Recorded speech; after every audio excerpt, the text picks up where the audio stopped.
Hello guys, welcome back to my channel. Today we are discuss about the macro and microeconomics. Micro and micro economics जो है topic बहुत ही important topic है हमारे exam point of view से। हम जो है इसमें से क्वेश्चन अक्सर देखते हैं अपने इकोनॉमिक्स की पीजीटी एग्ज़ाम हो, चाहे कोई हमारा DSSB का हो, यूजीसी नेट का हो, हर एक एग्ज़ाम में हमें जो है मैक्रो और माइक्रो इकोनॉमिक्स से क्वेश्चन देखने को मिलते हैं, क्योंकि ये हमारी इकोनॉमिक्स के बेस है। मैक्रो और माइक्रो इकोनॉमिक्स से क्वेश्चन अक्सर ऐसे आते हैं, कई बार इसमें जो है डिफरेंस पूछ लेता है, कई बार father of the macro economics micro economics जो है पूछ लेता है, कई बार सिमिलैरिटी और कई बार जो है डिफरेंस जो है इनके क्वेश्चन अक्सर हमारे एग्जाम में आते हैं। Micro economics is the study of particular. जो हमारा माइक्रो है, माइक्रो का मीनिंग होता है छोटा। जब एक छोटे लेवल पर स्टडी होती है वो होती है हमारी micro. Micro economics is the study of particular market and segment of the economy. यानी कि जब एक पर्टिकुलर जो मार्केट है उसको ही जो स्टडी करता है, जो हमारी एक इकोनॉमी का सेगमेंट है, यानी जो हमारी होल इकोनॉमी है उसका ही एक छोटा सा सेगमेंट है, उसको ही सिर्फ जो है स्टडी करता है हमारी माइक्रो इकोनॉमिक्स में। It look at issue such as, इसमें जो है उन इशू को जो है देखा जाता है, जैसे कंज्यूमर बिहेवियर से संबंधित जो हमारी रिसर्च होती है। कई बार ही जानते हैं कि कंज्यूमर के क्या इस टाइम पर वांट है, सेटिस्फैक्शन है, जो एक पर्टिकुलर जो है स्टडी करते हैं किसी एक चीज़ की, वो होती है हमारी माइक्रो इकोनॉमिक्स। उसमें हमारी एक इंडिविजुअल लेवल मार्केट भी हो सकती है, कंज्यूमर बिहेवियर की स्टडी भी हो सकती है और थ्योरी ऑफ फिल्म्स भी हो सकती हैं। मैक्रो इकोनॉमिक्स होता है हमारा, मैक्रो का हमारा मीनिंग होता है बड़ा, यानी कि व्यापक। जब इकोनॉमिक्स की एक बड़े लेवल पर स्टडी होती है और जितने भी हमारे दायरे हैं, एस्पेक्ट हैं इकोनॉमिक्स के, सबको जो है एक साथ जो स्टडी करता है वो होता है हमारा macro economics. Macro economics is the study of the whole economy. It look at aggregate variable such as aggregate demand, national output and inflation. यानी कि जब हमारे नेशनल लेवल पर डिमांड जो है स्टडी करती है कि कितनी हमारे नेशनल लेवल पर डिमांड है, आउटपुट है, इन्फ्लेशन है, और हमारे जो डिफरेंट वेरिएबल हैं हमारे इकोनॉमी, सबको जो है स्टडी करता है, वो होता है हमारा माइक्रो इकोनॉमिक्स। जैसे हमारा बैलेंस ऑफ पेमेंट है, हमारा बजट है, हमारे एक बड़े बड़े जो हमारे एस्पेक्ट हैं, उन सब जो हमारे आते हैं मैक्रो इकोनॉमिक्स में। तो एक माइनर सा डिफरेंस है इनमें कि जो माइक्रो है ये होता है हमारा छोटे लेवल पर, यानी कि सिर्फ इकोनॉमी की एक सेगमेंट को जब स्टडी करता है, और जो है मैक्रो इकोनॉमिक्स है इसमें होल जो है इकोनॉमी उसकी जो स्टडी की जाती है। यहाँ से क्वेश्चन बहुत ही इम्पोर्टेंट है ये कि हमारे माइक्रो इकोनॉमिक्स के फादर कौन है। जो हमारी माइक्रो इकोनॉमिक्स है इसके फादर हमारे हैं अल्फ्रेड मार्शल।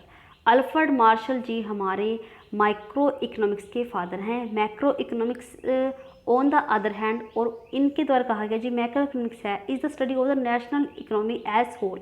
ये हमारे नेशनल इकोनॉमी है, जो हमारे पूरे देश की, पूरे राष्ट्र की एक इकोनॉमी है, उसकी स्टडी है। और micro economics focus on issue that affect the individual and company. और जो हमारी माइक्रो इकोनॉमिक्स है वो सिर्फ फोकस करती है एक इंडिविजुअल कंपनी की जो इशू हैं करंट टाइम के, उन पर। Alfred Marshall is considered by the many historian of economics to be father of the micro economics. और जो अल्फ्रेड मार्शल जी हैं हमारे, सबसे इम्पोर्टेंट क्वेश्चन बनता है कि फादर ऑफ माइक्रो इकोनॉमिक्स कौन है? Alfred Marshall. दूसरा क्वेश्चन बहुत इंपॉर्टेंट है, फादर ऑफ मैक्रो इकोनॉमिक्स के कौन हैं? ये हमारे हैं जॉन मेयार्ड कीन्स। ये हमारे जो हैं father of the macro economics हैं। If Adam Smith is the father of the economics, अगर हमारे फादर ऑफ इकोनॉमिक्स पूछे जाएं वो हमारे हैं एडम स्मिथ। और फादर ऑफ मैक्रो इकोनॉमिक्स अगर पूछे जाते हैं वो हमारे हैं जॉन मेयार्ड कीन्स। और फादर ऑफ माइक्रो इकोनॉमिक्स पूछे जाते हैं माइक्रो के, तो वो हमारे हैं अल्फ्रेड मार्शल। यानी कि माइक्रो के हमारे हैं अल्फ्रेड मार्शल और मैक्रो के हमारे हैं जॉन मेयार्ड कीन्स। और हमारी जो इकोनॉमिक्स है उसके जो फादर हैं वो हमारे हैं एडम स्मिथ। ये 3 पॉइंट बहुत ही इम्पोर्टेंट है, अक्सर इनसे क्वेश्चन एग्जाम में मिलते हैं। जो हमारे एडम स्मिथ हैं, Adam Smith was a 18th century Scottish economics philosopher and the author and the consider the father of the modern economics. जो हमारे एडम स्मिथ हैं, ये हमारी 18वीं शताब्दी के एक अच्छे इकोनॉमिक्स है, फिलोसफर हैं और ऑथर भी है, क्योंकि इन्होंने काफ़ी सारी बुक्स भी लिखी हैं इकोनॉमिक्स के ऊपर, और जो है इन्हें ही फादर ऑफ मॉडर्न इकोनॉमिक्स बोला जाता है। Macro and micro economics involve हमारी माइक्रो इकोनॉमिक्स, माइक्रो यानी कि छोटा, जब हमारे एक छोटे लेवल पर एक पर्टिकुलर सेगमेंट पे जब है कंसीडर कहता है, स्टडी कहता है इकोनॉमिक्स की, उसमें आता है हमारा micro economics. Supply and demand in individual market है, जब एक इंडिविजुअल मार्केट है हमारी, यानी कि एक ही मार्केट है, उसमें जब सप्लाई और डिमांड को जो है कंसीडर किया जाता है। इन इंडिविजुअल कंज्यूमर बिहेवियर, और इंडिविजुअल जो हमारे कंज्यूमर बिहेवियर है उनकी जो है स्टडी करता है, उनके बिहेवियर के बारे में, कंज्यूमर चॉइस थ्योरी की। और इंडिविजुअल लेबर मार्केट, जब हम ये देखते हैं कि हमारी जो है मार्केट में लेबर की डिमांड और सप्लाई क्या है, और उसके आधार पर जो है उसकी वेजेज जो डिसाइड होती है, वो भी हमारा आता है माइक्रो इकोनॉमिक्स में। और externalities arising from production and consumption, example externality. और जो हमारी एक्सटर्नैलिटीज़ हैं, ये हमारी हैं बाहरी बचतें। जब हम कोई प्रोडक्शन में कोई किसी भी प्रकार का प्रोडक्शन कर रहे हैं और उसमें हम देखते हैं कि अगर हम ये चीज़ बाहर की बजाय अपने ही फर्म के अंदर लगा लें तो हमें कितनी जो है बचतें जो है मिलेंगी, यानी कि एक्सटर्नैलिटीज़ जब मिलेंगी। यानी कि सिर्फ एक कंपनी अपनी बचतों की तरफ देख रही होती है, एक पर्टिकुलर फर्म जो अपने बचतों की तरफ देख लेती है, वो होता है हमारा माइक्रो इकोनॉमिक्स। जब ये पॉइंट हमारे एग्जाम में आते हैं, यानी कि जब एक पर्टिकुलर जो है फर्म के ऊपर जब बात होती है, वो होता है हमारा माइक्रो इकोनॉमिक्स। और मैक्रो इकोनॉमिक्स हमारा होता है मॉनेटरी फिस्कल, यानी कि जो बड़े बड़े मॉनेटरी है पॉलिसी, हमारी फिस्कल पॉलिसी है, और what effect does interest rate have on the whole economy. और मॉनेटरी और फिस्कल पॉलिसी ये क्या है, हमारे क्रेडिट को मैनेज करते हैं हमारी ये पॉलिसीज़। और जो फिस्कल पॉलिसी है इसमें हमारे कुछ टैक्स वगैरह लगाते हैं। मॉनेटरी पॉलिसीज़ में जैसे आरबीआई अपने नए ऑपरेशन करती है जिससे कि जो है हमारी इन्फ्लेशन जो है कंट्रोल किया जा सके। तो ये बड़े बड़े जो हमारे फिस्कल मॉनेटरी पॉलिसी हैं वो आते हैं हमारे मैक्रो इकोनॉमिक्स में। Reason for inflation and unemployment, reason देखते हैं कि इतनी महंगाई हुई है, बेरोजगारी हुई है, क्या इसके पीछे कारण है। इकोनॉमिक ग्रोथ को जो है देखते हैं। इंटरनेशनल ट्रेड एंड ग्लोबलाइजेशन, हर चीज़ को कितना हमारा एक्सपोर्ट और इम्पोर्ट हुआ है फॉरेन कंट्री के साथ, हर चीज़ को जैसे स्टडी होती है हमारी मैक्रो इकोनॉमिक्स में। Reason for difference in living standard and economic growth between countries, और जो हमारी HDI है उनको भी, वो भी हमारे आती हैं मैक्रो इकोनॉमिक्स के एस्पेक्ट में, दायरे में। और इसमें हम देखते हैं कि क्या स्टैंडर्ड ऑफ लिविंग ग्रोथ हुई है इकोनॉमी की हमारा, क्योंकि पर कैपिटा इनकम के ऊपर ही पता चलता है लिविंग स्टैंडर्ड ऑफ इनकम हर एक व्यक्ति की। गवर्नमेंट बोरिंग, और इसमें ये भी हमारी आती है मैक्रो इकोनॉमिक्स में कि हमारी गवर्नमेंट ने बाहर से कितना पैसा जो है बोरो किया है। एक हर चीज़ के जैसे बड़े लेवल पर स्टडी होती है हमारे गवर्नमेंट के कामों की, हमारी आरबीआई के ऑपरेशन की, हमारी इकोनॉमी ग्रोथ की, हमारे इंटरनेशनल ट्रेड ग्लोबलाइजेशन की, हमारी फिस्कल पॉलिसी, मॉनेटरी पॉलिसी, हमारे बैलेंस ऑफ पेमेंट, और सब जब हमारे बड़े लेवल पर ये स्टडी होते हैं वो आते हैं हमारे मैक्रो इकोनॉमिक्स के दायरे में। Micro and macro economics study individual income, एक इंडिविजुअल इनकम की जो स्टडी होती है। स्टडी नेशनल, इसमें जो है पूरी नेशनल, इसमें एक पर्टिकुलर सेगमेंट है इकोनॉमी का, एक फिल्म है उसमें जो है कंसीडर करता है इनकम को, इसमें जो है होल कंट्री करती है। Analyse demand and supply of labour, इसमें मान लो कि डिमांड और सप्लाई की सिर्फ जो है एनालाइज करता है, यानी कि एक पहलू को, और इसमें जो है एम्प्लॉयमेंट को जो है एनालाइज करता है पूरी इकोनॉमी के। Deals with the household and firm decision, इसमें जो है डील्स होता है जो हमारी हाउस होल्ड और फिर्म के डिसीजन हैं उनको लेकर, और इसमें डील होता है एग्रीगेट डिसीजन, यानी कि इसमें सिर्फ डील्स होता है, जो हमारी हाउस होल्ड है, जो हमारे देश के अंदर जो हमारा बन रहा है सामान, सिर्फ उनके ऊपर जो है डील्स होती है। एक फिल्म के डिसीजन लेते हैं वो आते हैं हमारे माइक्रो इकोनॉमिक्स में। जब एक फिल्म कोई पर्टिकुलर डिसीजन लेती है about to labour, about to market, about to consumer behaviour etcetera, और जब डील होती है हमारी एग्रीगेट डिसीजन एक बर्ड लेवल पर, जब देखते हैं कि देश में किस प्रकार की जो है अभी अनएम्प्लॉयमेंट है, डिमांड है, उसके ऊपर जब डिसीजन होता है बर्ड लेवल पर, वो आता है हमारा मैक्रो इकोनॉमिक्स में। स्टडी इंडिविजुअल प्राइसेस, इसमें जो है स्टडी कहता है कि इंडिविजुअल के प्राइसेस पर, कि इस प्राइस पर एक कंज्यूमर किस तरह का रिएक्ट करने वाला है, इसकी जो स्टडी होती है। स्टडी ओवरऑल प्राइस लेवल, इसमें जो है हर एक पहलू को जो है स्टडी कहता है, जिसके कारण जब प्राइस लेवल बढ़ा है, घटा है, हर चीज़ का। Analyse demand on supply of good, analyse aggregate demand and supply, aggregate supply, इसमें जो है एनालाइज करता है डिमांड और सप्लाई, किस टाइम हमारी कितनी डिमांड है और कितनी सप्लाई है, और इसमें जो है हमारी एग्रीगेट, इनकी एक पूरे हमारे कंट्री के अंदर कितनी हमारी एग्रीगेट डिमांड और एग्रीगेट जो है सप्लाई है। एग्रीगेट यानी कि टोटल डिमांड और टोटल सप्लाई कितनी है। जो मैक्रो इकोनॉमिक्स है उसमें हमारा पूरा जो है इकोनॉमी का जो है स्टडी होता है, और इसमें जो हमारा एक पर्टिकुलर सेगमेंट होता है इकोनॉमी का, सिर्फ उसका जो स्टडी होता है।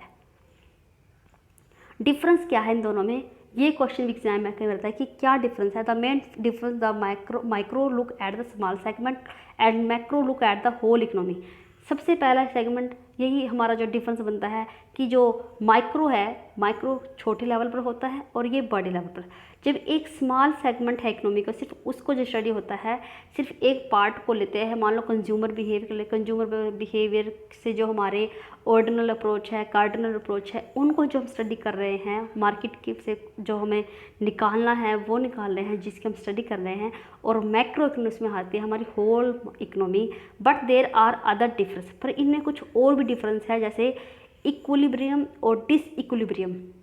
Classical economic analysis assume that market return to equilibrium, यानी कि सप्लाई जो है डिमांड के इक्वल होनी चाहिए। अगर सप्लाई डिमांड के इक्वल नहीं है तो क्या होगा, डिसइक्विलिब्रियम होगा। If demand increase faster than supply, this cause price to be rise. अगर हमारी डिमांड ज़्यादा है सप्लाई से तो इसका क्या कारण होगा, हमारा जो है कमोडिटी का प्राइस जो है राइज हो जाएगा। And the film respond by increasing supply for a long time, it was assume that the macro economy. और जब यह फिल्म रिस्पॉन्ड करती है, इंक्रीज करती है, सप्लाई को भी इंक्रीज कर देती है एक लंबे समय तक, यह अज्यूम कहता है हमारी मैक्रो इकोनॉमिक्स में।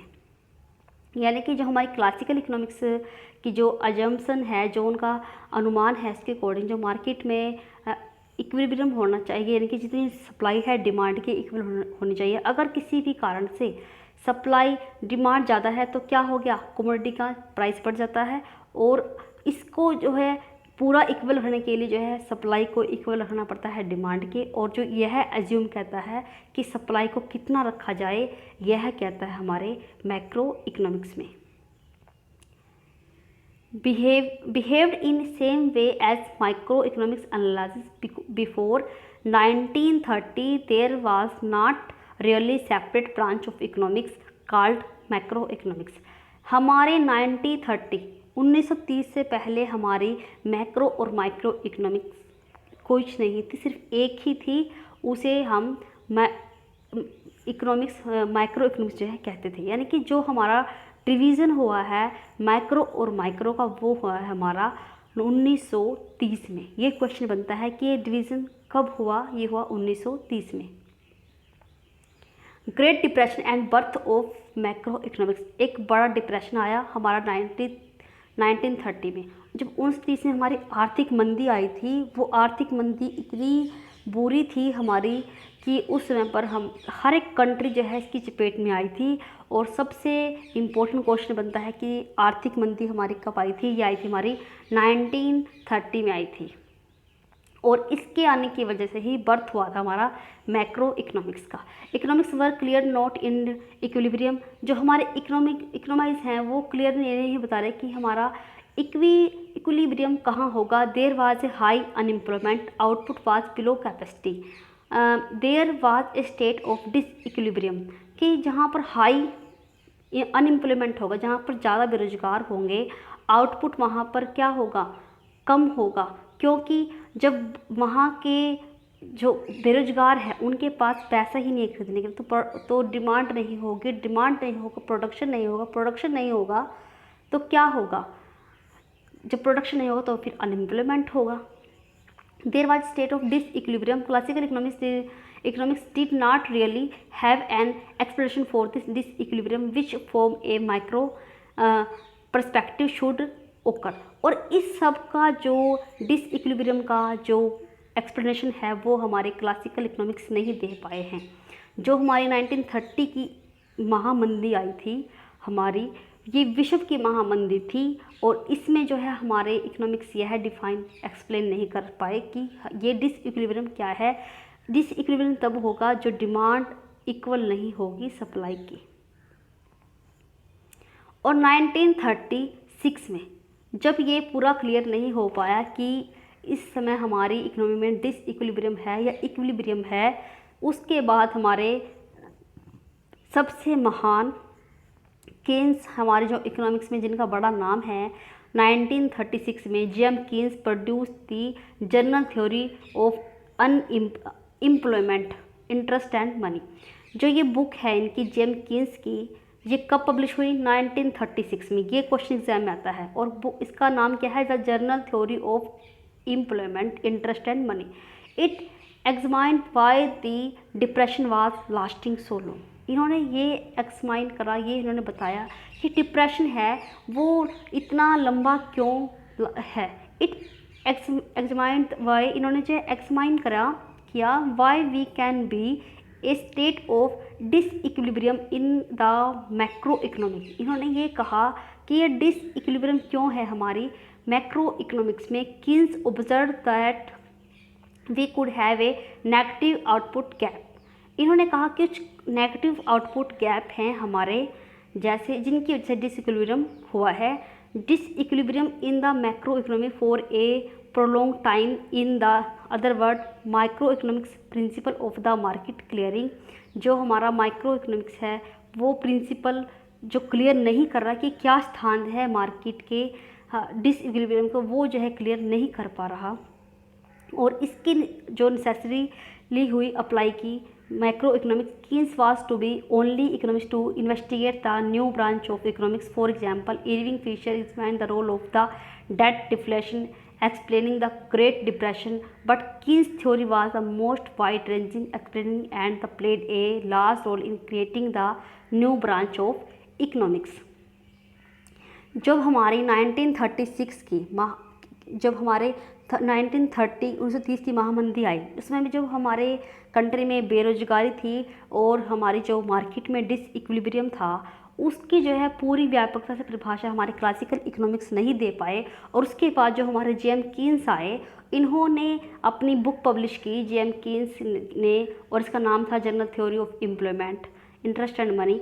इनमें इन्होंने बताया कि क्या कारण है हमारी जो है डिसइक्विलिब्रियम है हमारी इकोनॉमी में, और इन जो हमारी ब्रांच है और जो हमारी अब ये ब्रांच आई है माइक्रो इकोनॉमिक्स की, इनके जो है ये कहें तो इन्होंने सबसे बड़ा एक रोल प्ले किया है यह निकालने में, इन्वेस्टिगेशन किया कि किस वजह से ये है डिसइक्विलिब्रियम है। और भी काफ़ी सारे जैसे जिनका नाम हमारे इकोनॉमिक्स में बड़े लेवल पर लिया जाता है, इरविंग फिशर है, इन्होंने भी रोल अच्छा निभाया कि जो हमारे डेट हैं वो डिफ्लेशन कर सकते हैं। अगर हम महंगाई बढ़ रही है, अगर हम बाहर से पैसा लेते हैं तो ये इसकी वजह से हमारा जो है कंट्री से महंगाई थोड़ी कम हो सकती है और इस डिप्रेशन को जो है कम कर सकता है।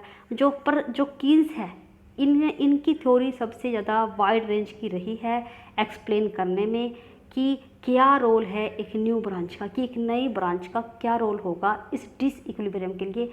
यानी कि डिसइक्विलिब्रियम के लिए जो हमारा माइक्रो इकोनॉमिक्स है इसको चूज़ किया गया, क्योंकि हमारी माइक्रो इकोनॉमिक्स में एक बड़े लेवल पर जो है सोचना पड़ा इस महामंदी के समय पर। Thank you guys.